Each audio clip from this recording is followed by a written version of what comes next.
Good evening दोस्तों। हमारा chapter है 7 क्लास 6 एनसीईआरटी ज्योग्राफी। उसके पहले हम लोग चैप्टर नंबर 6 तक कंप्लीट कर चुके हैं और ये हमारा चैप्टर नंबर 7 है। इसके बिफोर 7 का वीडियो अपलोड किया गया था बट आवाज़ उसमें नहीं थी, साउंड इफ़ेक्ट प्रॉपर नहीं था, तो सॉरी फॉर इट। और हमारी जो एनसीईआरटी है बच्चों, हर एक कंपटीशन में हमारे काम आती है। और जो अभी सब लोग जो एग्ज़ाम दे रहे हैं, कुछ नोट्स हैं, आप अपना कॉपी और पेन लेके बैठ जाइए और देखिए और चैप्टर को ध्यान से सुनिए, क्योंकि अगर हम पूरी तरह से डेडिकेट हैं हमारी चीज़ों को लेके तो आई थिंक कुछ ऐसे नोट्स हैं इसमें, तो you should have written. Okay, तो आगे आई होप कि आपने लिख लिया होगा। चलते हैं हम लोग अपने चैप्टर नंबर 7 पे। हमारा देश भारत। भारत एक बहुत बड़े भौगोलिक विस्तार वाला देश है। उत्तर में ये हिमालय के ऊंचे शिखरों से घिरा है। पश्चिम में अरब सागर, पूर्व में बंगाल की खाड़ी तथा दक्षिण में हिंद महासागर भारतीय प्रायद्वीप के तटों पर लहराते हैं। भारत को प्रायद्वीप कहा गया है। क्यों कहा गया है बच्चों? क्योंकि जो हमारा जो भारत है वो आप देखोगे नीचे से इस तरह से है ना। तो यहाँ पे हमारा पश्चिम में हमारा क्या आता है? अरब सागर। ठीक है, ये हमारा अरब सागर और बंगाल की खाड़ी और नीचे हमारा हिंद महासागर, इसलिए इसको प्रायद्वीप कहा जाता है। और ऊपर तो आपको पता ही है कि हिमालय है हमारा, जो पूरा बर्फ से है, जिसे हम भारत का संतरी भी कहते हैं। संतरी मीन्स पहरेदार भी कहा जाता है। भारत का क्षेत्रफल 32.8 लाख वर्ग किलोमीटर है। हालांकि पूछा नहीं है, फिर भी ध्यान रखिएगा। उत्तर में कश्मीर से लेके दक्षिण में कन्याकुमारी तक इसका विस्तार 3200 किलोमीटर है। जब आप हमारा देश देखते हैं, ठीक है, मान लेते हैं ये ऊपर क्या है? नॉर्थ उत्तर और नीचे साउथ दक्षिण। तो यहाँ से ना, यानी कि कश्मीर से लेके और कन्याकुमारी तक इसका जो विस्तार है, ये जो फैला हुआ है 3200 किलोमीटर। पूर्व में अरुणाचल प्रदेश, ये हमारा ईस्ट हो गया। अरुणाचल प्रदेश से लेके पश्चिम, ये हमारा वेस्ट हो गया। कच्छ तक इसका जो विस्तार है 2900 किलोमीटर है। ऊंचे ऊंचे पर्वत, भारतीय मरुस्थल, उत्तरी मैदान, असमान पठारी सतह, तटीय भाग एवं द्वीप समूह स्थल रूपों की विभिन्नता को दर्शाते हैं। तो इस तरह की जो हमारे स्थल मंडल में हम लोगों ने पढ़ा था, तो ये सारी चीज़ें हमारे देश में हैं। यहाँ जलवायु, वनस्पति, वन्य जीवों के साथ साथ भाषा एवं संस्कृति में भी बहुत भिन्नता है। इस भिन्नता में भी हम एकता को पाते हैं, जो हमारी परंपराओं में दिखती है। यही कारण है कि हम एक राष्ट्र में बंधे हैं। वर्ष 2011 में अब तक भारत की आबादी 120 करोड़ से अधिक हो चुकी है। ये चीन के बाद विश्व का दूसरा सबसे अधिक जनसंख्या वाला देश है। अगर क्वेश्चन आता है कि विश्व में भारत का जनसंख्या के आधार पर कौन सा स्थान है, तो यू कैन से सेकंड। आप क्या कह सकते हो? हाँ, सेकंड स्थान है। अब हमारा आ रहा है भारत देश की लोकेशन कहाँ पे है? अगर हम वर्ल्ड मैप देखेंगे तो हमारा भारत कहाँ है?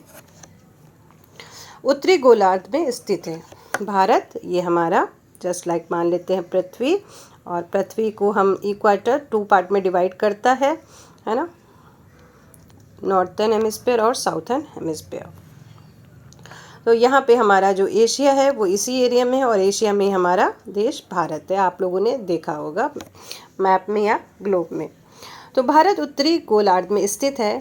कर्क रेखा 23 डिग्री 30 उत्तर से लेके देश के लगभग मध्य भाग से होके गुजरती है। ये हमारी जो कर्क रेखा है हमारे देश से होके गुजरती है। दक्षिण से उत्तर की ओर भारत की मुख्य भूमि का विस्तार 8 डिग्री 4 उत्तर तथा 37 डिग्री 6 उत्तर अक्षांशों के बीच में है। ये अक्षांश रेखा, ठीक है ना। ये कौन सी रेखा होती है? अक्षांश। आपने पढ़ा है अक्षांश और देशांतर रेखाएं।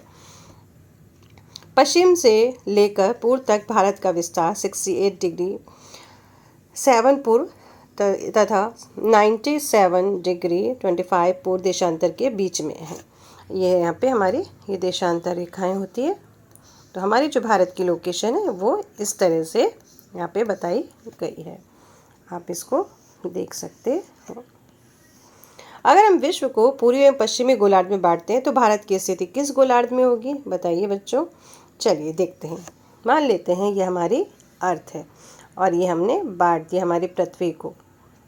कौन कौन से पार्ट में बांट दिया हमने, पूर्व और पश्चिम। तो भारत की स्थिति कौन से गोलार्ध में होगी, यस, पूर्वी गोलार्ध में होगी। बहुत बड़े देशांतरीय विस्तार लगभग 29 डिग्री के कारण यहाँ के दो छोर पर स्थित स्थानों के स्थानीय समय बहुत अधिक अंतर हो सकता था। इस तरह की दूरी पर स्थित दो स्थानों के बीच के अंतर को लगभग 2 घंटों का समय होगा। ठीक है, जैसा कि आपने पहले पढ़ा है हम लोगों ने, ठीक है। जब अक्षांश और देशांतर हम पढ़ रहे थे तो उसमें समय के बारे में बताया गया था कि प्रत्येक 1 डिग्री देशांतर के लिए स्थानीय समय में 4 मिनट का अंतर हो जाता है। पश्चिम में गुजरात की अपेक्षा पूर्व में अरुणाचल प्रदेश में सूर्य उदय लगभग 2 घंटे पहले होता है। ये चीज़ें जब आप याद रखेंगे तो इसमें समय वाला एक क्वेश्चन आता है आपका, तो उसको आप क्लियर कर पाएंगे। ठीक है, इंडिया का भी आता है और इंडिया के बाहर का भी आता है। हाँ, पहले पढ़ चुके हैं 82 डिग्री 30 पूर्व देशांतर के स्थानीय समय को भारत का मानक समय माना गया है। इसको मानक समय माना गया है। इसे यामोत्तर, भारत का मानक यामोत्तर भी कहा जाता है। अब है भारत के पड़ोसी देश। पहले तो हम लोग मैप से ही देख लेते हैं कि भारत के पड़ोसी देश कौन से हैं। वैसे तो आप लोग सब पढ़ रहे हो और पढ़ा रहे हो तो आई थिंक आपको सारी चीज़ें क्लियर होगी।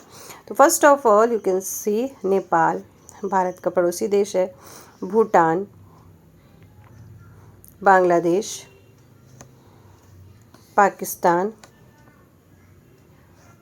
चीन, म्यांमार और श्रीलंका जो कि दक्षिण की तरफ है।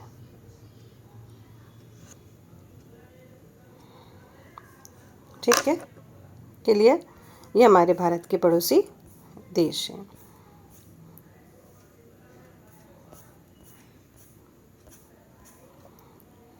इनमें से कौन से देश हैं जिनकी सीमाएं समुद्र से नहीं जुड़ी।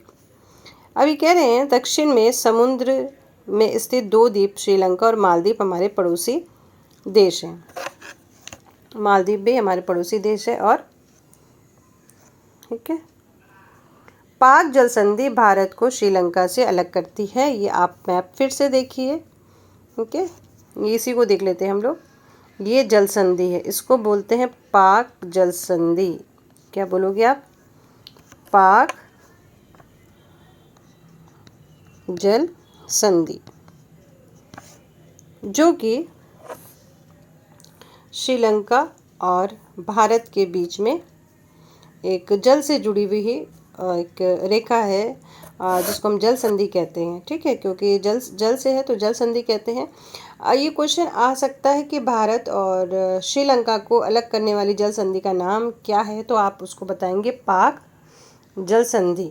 ठीक है, इसको आप पाकिस्तान से जोड़ के गलत मत कर लीजिएगा, सही करिएगा।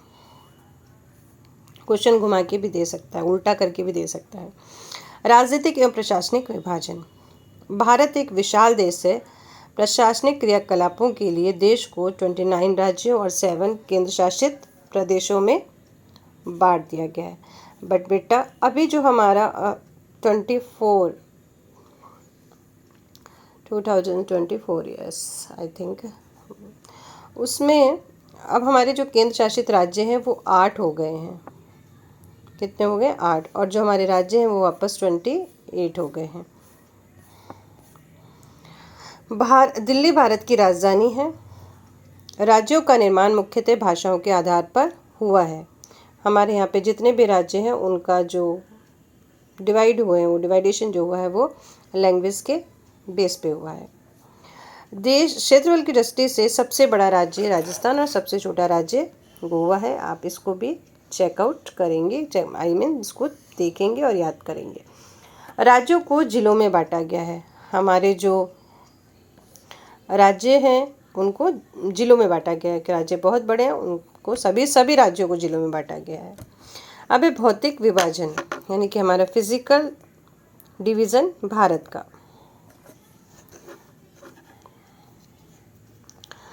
जलोढ़ निक्षेप, ये क्या होता है? ये नदियों के द्वारा लाई गई बहुत महीन मिट्टी होती है तथा नदी बेसिन में निक्षेपित कर दी जाती है और ये हमारे भूमि को उपजाऊ बनाती है। सहायक नदियाँ, एक नदी या सरिता जो कि मुख्य नदी में किसी भी तरफ आकर मिलती है तथा अपने जल को मुख्य नदी में विसर्जित करती है, उसको सहायक नदी कहते हैं। अब आते हैं हम भौतिक विभाजन पे। भारत में पाई जाने वाली भौतिक आकृतियाँ विभिन्न प्रकार की हैं, जैसे पर्वत, पठार, मैदान, तट, द्वीप समूह। उत्तर में बर्फ से ढका हिमालय संतरी का कार्य करता है, अभी हम लोगों ने इसको पढ़ा था। हिम का मतलब है, संतरी मतलब क्या बताया था? पहरेदार, है ना। हिम प्लस आलय का मतलब होता है बर्फ का घर। हिमालय पर्वत को 3 मुख्य समांतर श्रृंखलाओं में बांटा जाता है। सबसे ऊपर जो है उसको वृत्त हिमालय या हिमाद्री कहते हैं, बीच वाले को मध्य हिमालय या हिमाचल, और जो सबसे लास्ट में उसे हम शिवालिक कहते हैं। ठीक है। हिमालय के दक्षिण में भारत का उत्तरी मैदान, ठीक है, ये थोड़ा सा मैप से देख लें। चलिए इधर आ जाते हैं हम इसी मैप पे।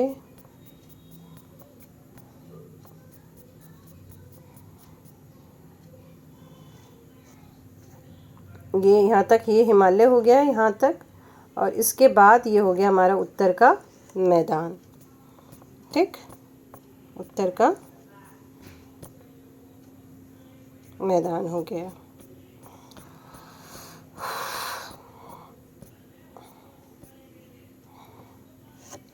ये मैदान समतल तथा सपाट है। ये मैदान सिंधु, गंगा, ब्रह्मपुत्र और इनकी सहायक नदियों से लाए गए जलोढ़ जो निक्षेपों से बना है, यानी कि जलोढ़ जो मिट्टी है उससे बने हुए, जो टूट टूट की जो मिट्टी आती है उससे बने हैं। नदियों के ये मैदान कृषि के लिए उपजाऊ भूमि प्रदान करते हैं। यही कारण है कि इन मैदानों में जनसंख्या अधिक है, क्योंकि फसल यहाँ पे ज़्यादा उगती है, ज़्यादा हम लोग ग्रो कर सकते हैं, इसलिए यहाँ पे ज़्यादा है। क्या आप जानते हैं, पहले इसको भी हम लोग बाद में पढ़ लेते हैं, पहले ये पढ़ लेते हैं। भारत के पश्चिमी भाग में भारतीय मरुस्थल है। पश्चिमी भाग में भारतीय मरुस्थल है। यह शुष्क, गर्म और रेतीला स्थल है। यहाँ वनस्पति की मात्रा बहुत कम है क्योंकि यहाँ बारिश नहीं होती। उत्तरी मैदानों के दक्षिण में प्रायद्वीप पठार स्थित इसकी आकृति त्रिभुजाकार है। इसका धरातल काफ़ी ऊंचा नीचा है। इस क्षेत्र में बहुत से पहाड़ी श्रृंखलाएं और घाटियां हैं। इसके उत्तर पश्चिम में अरावली श्रृंखला स्थित है, यानी कि अरावली पर्वतमाला, जो विश्व की सबसे पुरानी पर्वतमाला है। अरावली पर्वतमाला विश्व की सबसे पुरानी पर्वतमाला है। विंध्य और सतपुड़ा भी महत्वपूर्ण श्रृंखलाएं हैं। इन श्रृंखलाओं से होकर नर्मदा और तापी नदियां बहती है। ठीक है, नर्मदा और तापी नदियां, ये विंध्य अभी मैप से क्लियर कर लेते हैं। ये पश्चिम से बहने वाली नदियां हैं जो अरब सागर में गिरती है। इस पठार के पश्चिम में पश्चिमी घाट या सह्याद्री तथा पूर्व में पूर्वी घाट है। पश्चिमी घाट का विस्तार एक समान रूप में है, जबकि पूर्वी घाट बीच बीच में टूटा फूटा सा है तथा असमान है। इन पठारों में खनिज, कोयला, जो लोह के एक्स होते हैं, यानी कि लोहा भी प्रचुर मात्रा में पाया जाता है। पश्चिमी घाट के पश्चिम में तथा पूर्वी घाट के पूर्व में तटीय मैदान स्थित है। पश्चिमी तटीय मैदान काफ़ी सक्रिय है और पूर्वी तटीय मैदान काफ़ी अपेक्षाकृत चौड़े हैं। वहाँ पूर्व की ओर बहने वाली कई नदियाँ महानदी, गोदावरी, कृष्णा तथा कावेरी बंगाल की खाड़ी में गिरती हैं। ये नदियाँ अपने मुहाने पर उपजाऊ डेल्टा का निर्माण करती हैं। बंगाल की खाड़ी में गंगा एवं ब्रह्मपुत्र की नदियों के मुहाने पर सुंदरबन डेल्टा स्थित है, जो कि विश्व का सबसे बड़ा डेल्टा है। पहले हम लोग पढ़ लेते हैं प्रवाल क्या होते हैं। छोटे समुद्री जंतु के कंकाल, जिसे पॉलिप कहा जाता है। जब जीवित पॉलिप मरते हैं तो उनका कंकाल बच जाता है। अन्य पॉलिप की वृद्धि इन ठोस कंकालों के ऊपर होती है।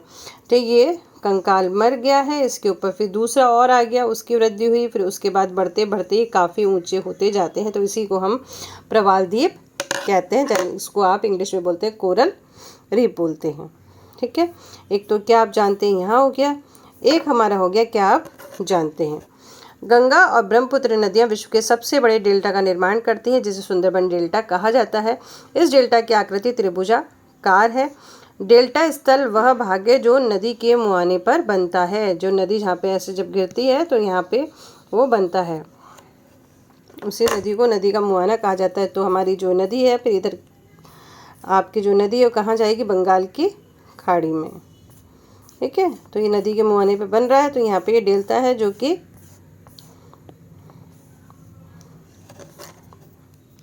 ब्रह्मपुत्र और गंगा नदी से बनता है। और ये आगे हमारी विंध्य रेंज, ये सतपुड़ा की पहाड़ियाँ, ये नर्मदा और तापी नदी है जो ये कहाँ गिरती है, हमारी अरब सागर में जाके गिरती हैं। ये हमारा जो दक्षिण का पठार आ गया है, जो हमारी त्रिभुज आकृति का दिखाई देता है।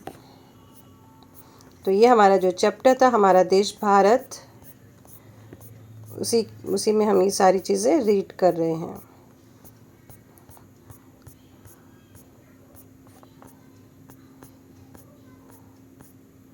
चलिए, अब भारत में भी 2 द्वीप समूह हैं। कौन कौन से? लक्षद्वीप अरब सागर में और अंडमान निकोबार द्वीप समूह बंगाल की खाड़ी में।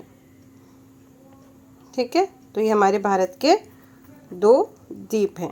हमारा ये चैप्टर यहाँ पे फिनिश होता है। इसमें से कुछ पॉइंट है जिस पे हम लोगों ने अंडरलाइन कर लिया है, इसको आप अपनी कॉपी में नोट डाउन कर लेंगे। हो सकता है इसमें से हमारे कुछ क्वेश्चंस आ जाएं। ठीक है, फिर मिलते हैं। अब हम आएंगे अपने क्लास 7 की हिस्ट्री। ठीक है, क्लास 7 की हिस्ट्री के भी 2 अपलोड कर दिए गए थे, बट उसमें भी साउंड नहीं था। पर कोशिश यही रहेगी कि आज ही आपको सब कुछ सेंड कर दिया जाए, फिर हम लोग जल्दी जल्दी आगे बढ़े और आप लोग अपनी तैयारी करें। और दिसंबर में जो पेपर होने वाला है उस सीटेट वाला, उसको आप क्वालिफाई करें। और भी जो लोग क्वालिफाई करेंगे दूसरा एग्ज़ाम जिसमें एनसीईआरटी की ज़रूरत है, तो आप इसको रीड कर सकते हैं। चलिए फिर मिलते हैं। Bye bye, take care, good night.